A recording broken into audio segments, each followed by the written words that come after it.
Okay, hi guys, welcome back to the channel. So today, hari ni aku sebenarnya tak sempat nak record apa pun. From the morning sampailah ke petang, aku sangatlah fokus on shooting for the Raya campaign. Sebabkan majorly aku uruskan semua benda, from the props sampailah ke all the details. So it is quite a chaos hari ni. So honestly, bila rush with the shooting, creating the vlog will be my number 2. But by the time everything is wrapped, masa tu dah time untuk buka puasa lah.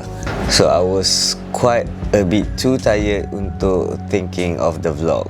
But I still want to do something about it. Aku tak nak biarkan today's lopong begitu saja. So instead of forcing random footage to be on the vlog, I thought tonight aku just sit down and talk about something yang aku rasa actually related to what I've been doing. Recently aku baru je habiskan satu buku yang bertajuk The Storytelling Code. Aku purchase this book masa scrolling through the TikTok. So this book were reviewed by my friend Naufal, and aku decide untuk beli and read about it. This is the book. Buku ni ditulis oleh Farid Daniel dan Kautar Rosmal.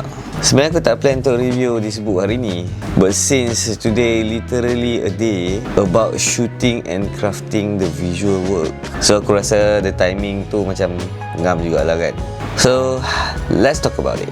Aku start baca buku ni sebab lately I've been thinking a lot about storytelling, especially since aku dah vlogging hampir setiap hari kan. Aku rasa the essence of good vlog is telling the story, bukannya what I've been doing or reviewing things. That's why apa yang aku suka tentang buku ni, dia tak romanticize storytelling. Seperti tajuk buku ni, it tells a storytelling in a way that you reading code.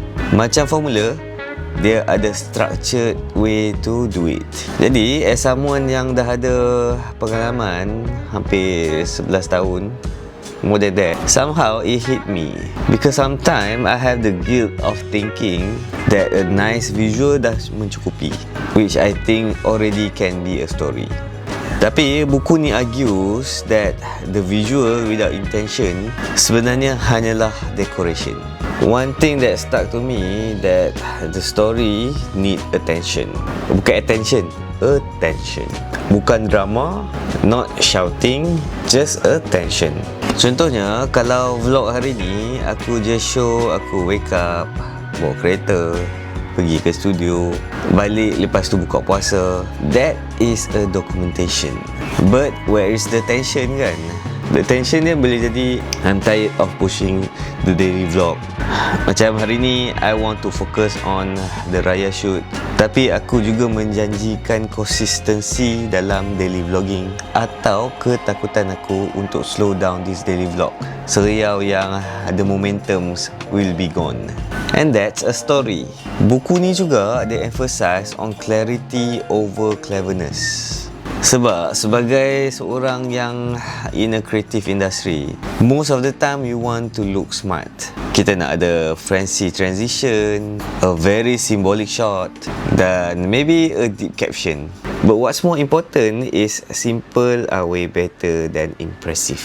So somehow it hit me hard jugalah kan, because I've been doing impressive will be better than the simple one. Itulah, kadang-kadang kita overthink of a shot composition, nak shoot macam mana kan, angle dia macam mana, the lighting.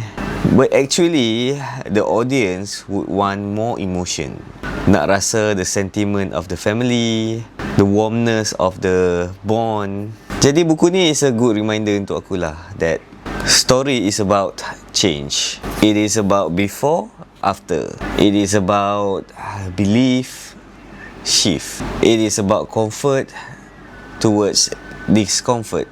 That's why aku realise that daily vlogging ni, dia bagi aku satu sensation. Benda ni forcing me to change my life, to be out of the comfort zone. Macam hari ni aku tak shoot apa-apa pun, but somehow I'm not panic anymore. Kali ni aku lebih chill sikit because I've plan something to do. So instead of forcing some random footage, talking about what actually shaped aku punya pemikiran.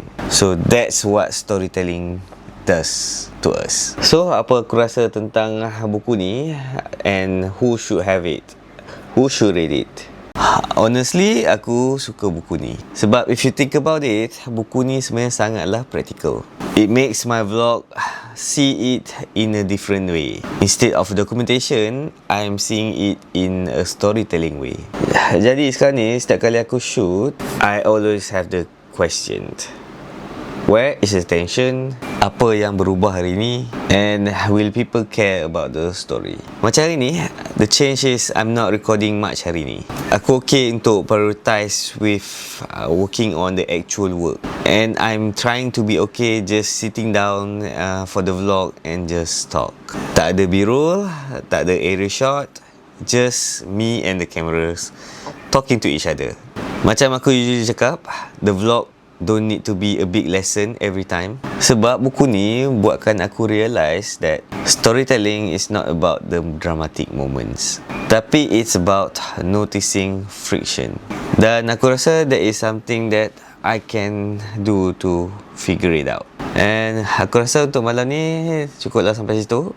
InsyaAllah the link for the purchase for this book aku akan letak dekat ruang komen nanti. And that's it. I hope aku review dengan baik buku ni, and I think that is a good place to end the vlogs. Okay guys, thank you for watching. I'll see you guys in tomorrow's vlog.